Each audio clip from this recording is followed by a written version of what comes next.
இயேசு கிறிஸ்துவின் பிரியமுள்ள சகோதர சகோதரிகளே, அன்னையுடைய அன்பு பிள்ளைகளே, இயேசுவின் இனிய நாமத்தில் உங்கள் அனைவருக்கும் இனிய காலை வணக்கம். இன்று சனிக்கிழமை, மாதத்துடைய 2வது சனிக்கிழமை. நம் தாயின்றி வெற்றி இல்லை, தாய் இருக்க தோல்வி இல்லை என்ற தாரக மந்திரத்தோடு இந்த புதிய நாளை நாம் தொடங்குவோம். இன்றைய நாள் இனிய நாளாக, ஆஸ்வதிக்கப்பட்ட நாளாக அமையட்டும். நீங்க எல்லாரும் நல்லா இருக்கணும். பிரியமான சகோதர சகோதரிகளே, ஆனமலை ஆரோக்கிய அன்னை ஆலயத்தில் நடக்கக்கூடிய நிகழ்வுகள் இன்று காலை சரியாக 10:30 மணிக்கு அன்னைக்கு பிடித்த ஜெபமாலையும் தொடர்ந்து திவ்யர்க்கனை ஆசீர்வாதமும் தோத்திரப்பலியும் நற்செய்தி கூட்டமும் நடைபெறும். தொடர்ந்து திருப்பலி முடிந்தவுடனே திருச்செலுவின் வழியாக விசேஷமாக நோயாளிகளுக்கான பிரார்த்தனை நடைபெறும். அதனைத் தொடர்ந்து குடமலைக்கு வழிபாடும் அன்பின் விருந்திலும் நீங்கள் அத்தனை பேரும் பங்கேற்று மிகுதியான இறை ஆசிரியை பெற்றுச் செல்ல உங்களை ஆனமலை ஆரோக்கிய அன்னை ஆலயத்திற்கு இருகரம் கூப்பி வருகை என அன்போடு வரவேற்கின்றேன். ஆனமலை ஆரோக்கிய அன்னை ஆலயமானது பொள்ளாச்சியிலிருந்து சரியாக 12 கிலோமீட்டர் தொலைவில் முரளி மருத்துவமனை என்ற நிறுத்தத்தில் இறங்கி பொள்ளாச்சி மார்க்கமாக நடந்து வந்தால் ஆனமலை ஆரோக்கிய அன்னையுடைய ஆலயத்தை காண்பீர்கள். வாருங்கள், இணைந்து ஜெபிப்போம். இன்றைய நாளில் நடக்கக்கூடிய அத்தனை நிகழ்வுகளிலும் உங்களுக்காகவும் உங்கள் குடும்பத்தாருக்காகவும் பிள்ளைகளுடைய வளர்ச்சிக்காகவும் பிள்ளைகளுடைய மனமாற்றத்திற்காகவும் நல்ல தொழில் முன்னேற்றத்திற்காகவும் உங்களோடு இணைந்து ஆனமலை ஆரோக்கிய தாயிடம் ஒப்படைப்போம், ஜெபிப்போம். நீங்க எல்லாரும் நல்லா இருக்கணும். பிரியமான சகோதர சோலே, ஒரு முறை ஆனமலை ஆரோக்கிய அன்னையுடைய ஆலயத்திற்கு வாருங்கள், சாட்சிகளாக மாற. பிரியமான சகோதர சோலே, இன்றைய நற்செய்தி பகுதிக்கு வருவோம். யோர்தான் நதியானது லியானூஸ் என்ற மலை அடிவாரத்திலிருந்து 2 ஊற்றுகளாக பிரிந்து வருவதுதான் யோர் என்ற ஒத்தும் தான் என்ற ஒத்தும் இணைவதுதான் யோர்தான். பிரியமான சகோதர சோலே, இதற்கும் இன்றைய நாளுடைய நற்செய்திக்கும் தொடர்பு உண்டு. இங்கு திருமுழுக்கு யோவானும் மற்றவர்களுக்கு திருமுழுக்கு கொடுத்து கொண்டிருக்கின்றார். நம் ஆண்டவர் இயேசு கிறிஸ்துவும் சீடர்களோடு இணைந்து திருமுழுக்கு கொடுத்து கொண்டிருக்கின்றார்.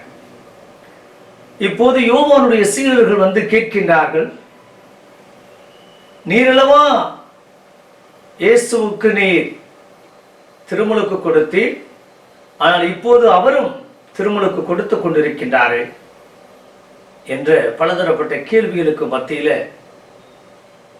இதோ விண்ணகத்திலிருந்து அருளப்படவில்லை என்றால் யாரும் திருமுழுக்கு கொடுக்க முடியாது, அந்த ஆவியானவருடைய கொடையை பெற்றவர் மட்டும்தான் திருமுழுக்கு கொடுக்க முடியும், அவருடைய செல்வாக்கு பெருக வேண்டும், என் செல்வாக்கு குறைய வேண்டும் என்று திருமுழுக்கு யோவான் கூறுகிறார். யோவான் பெரியவரா அல்லது இயேசு ஆண்டவர் பெரியவரா? யார் மெஸ்ஸியா என்ற ஒரு கேள்விக்கு மத்தியில் தான் யோவான் நற்செய்தியாளர், இதோ நான் மெஸ்ஸியா அல்ல, நான் அவருடைய மிதியடிவாரை கூட தொடுவதற்கு தகுதியற்றவன், இதோ மெஸ்ஸியாவுக்காக நான் சான்று பகர வந்தேன் என்பதைத்தான் யோவான் நற்செய்தியாளர் மீண்டும் மீண்டுமாக விளக்குகிறார். பிரியமான சகோதர சகோதரிகளே, இன்றைய நாளில் நம்முடைய திருமுழுக்கை நினைவுபடுத்த திருச்சபை அழைப்பு விடுக்கின்றது. இங்கு 2 நபர்களும் திருமுழுக்கு என்ற அந்த அருட்சாதனத்தை வழங்குகிறார்கள். புனிதப்படுத்தக்கூடிய அல்லது தூய்மைப்படுத்தக்கூடிய ஒரு அற்புதமான சடங்கை 2 மாபெரும் யோவானும் நம் ஆண்டவர் இயேசு கிறிஸ்துவும் ஒரே நேரத்தில் 2 இடங்களில் கொடுக்கின்றார்கள். பிரியமான சகோதர சோலே, இன்று இந்த திருமுழுக்கு கொடுப்பது வெறும் சடங்காக மாறிவிட்டது. ஆனால் எந்த அளவிற்கு நாம் முக்கியத்துவம் கொடுக்கின்றோம் என்பதை சிந்திக்க இந்த நாளுடைய நற்செய்தி நமக்கு அழைப்பு விடுக்கின்றது. அவருடைய செல்வாக்கு பெருகட்டும், என் செல்வாக்கு குறையட்டும். திருமுழுக்கு யோவானுடைய தாழ்ச்சி, திருமுழுக்கு யோவானுடைய பணிவு, திருமுழுக்கு யோவானம் ஆண்டவர் இயேசு கிறிஸ்து மேல் வைத்திருந்த மரியாதை, அத்தனையும் நான் ஒரு முன்னோடி, அவருடைய வழியை ஆயத்தப்படுத்துவதற்காக, அவர் வருவதற்கு முன்பாக மக்களை தயாரிக்க வேண்டும் என்பதற்காக அனுப்பப்பட்டிருக்கின்றேன் என்பதில் திருமுழுக்கு யோவான் தெளிவாக இருந்தார்.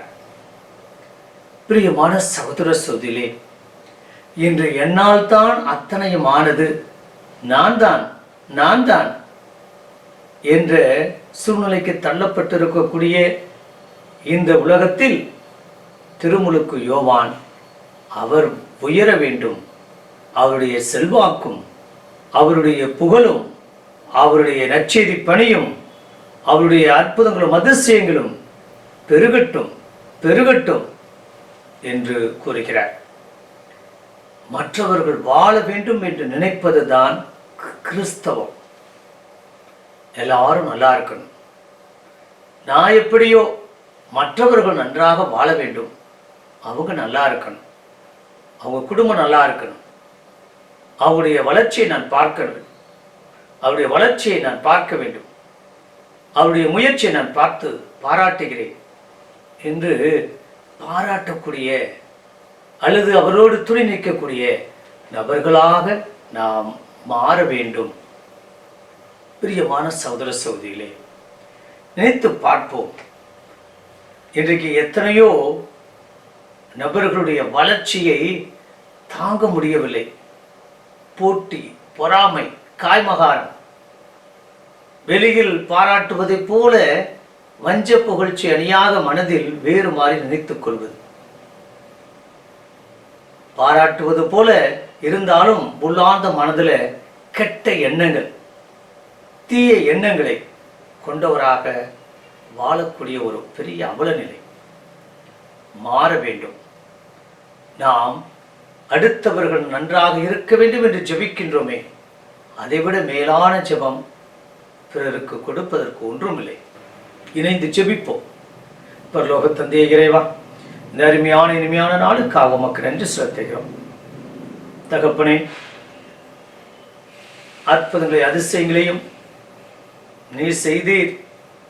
நீர் திருமுழுக்கு பெற்றீர், நீரும் திருமுழுக்கு கொடுத்தீர். யார் பெரியவர்? நீர் ஒருவரே பெரியவர், நீரே மெசியா. உன் செல்வாக்கு உயர வேண்டும் என்று உம்மை பற்றியே பேசிய யோவான் எங்கே? நாங்கள் எங்கே? அப்பா, போட்டியும் பொறாமையும் காழ்ப்புணர்ச்சியும் நயவஞ்சகமற்ற திருமுழுக்கு யோவானுடைய பண்புகளையும் குணங்களையும் கொண்டவர்களாக என்று வாழ உம்முடைய தாய் பிறநலம் கருதக்கூடியவர், எங்களுக்காக பரிந்து பேசக்கூடிய நபர். அவர் தொடர்ந்து எல்லா காரியங்களிலும் உடனிருந்து ஆசீர்வாதத்தால் நிரப்பும்படி எங்கள் ஆண்டவராய் இயேசு கிறிஸ்துவின் நாமத்தில் ஜெபிக்கின்றோம் நல்ல பிதாவே. ஆமென்.